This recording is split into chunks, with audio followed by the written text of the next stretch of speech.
పావు కేజీ కాబోలి శనగల్ని మెత్తగా ఉడికించుకోవాలి. కడాయిలో ఆయిల్ పోసి ఈ మసాలా దినుసులు వేసి జీలకర్ర, 1 కప్పు ఉల్లిగడ్డ పేస్ట్, కరివేపాకు, పచ్చిమిర్చి వేసి ఉల్లిగడ్డలు ఎర్రగైన తర్వాత కొద్దిగా పసుపు, అల్లం వెల్లుల్లి పేస్ట్ వేసి అల్లం పేస్ట్ పచ్చివాసన పోయిన తర్వాత 1 కప్పు టమాటా పేస్ట్, రుచికి తగినంత ఉప్పు వేసి కలుపుకుంటూ టమాటాలు మగ్గిన తర్వాత రుచికి తగినంత కారం వేసి కలుపుకుంటూ కారం పచ్చివాసన పోయిన తర్వాత ఉడికించుకున్న కాబోలి శనగల్ని వేసి కలుపుకోవాలి. ఇలా ఆయిల్ పైకి తేలిన తర్వాత 1 గ్లాస్ వాటర్ పోసి కలిపి ఉడకనివ్వాలి. గ్రేవీ చిక్కపడ్డ తర్వాత కొద్దిగా కసూరి మెంతి వేసి కలిపి 2 నిమిషాల తర్వాత పాలమీగడ, కొత్తిమీర వేసి కలిపి స్టవ్ ఆఫ్ చేసేయాలి. పూరి కోసం మైదా పిండిలో కొద్దిగా పెరుగు, రుచికి తగినంత ఉప్పు, బేకింగ్ సోడా, చక్కెర, కొద్దిగా ఆయిల్ పోసి మెత్తగా కలిపి ఈ విధంగా ఫోల్డ్ చేసుకుంటూ చపాతీలాగా చేసుకొని వేడి అయిన ఆయిల్ లో వేసి వెంటనే ఈ విధంగా పూరి మీద ఒత్తి తర్వాత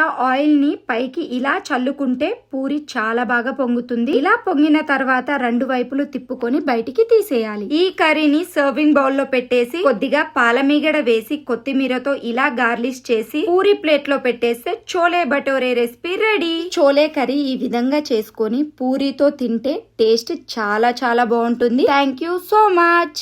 టేస్ట్ అయితే చాలా బాగుంది.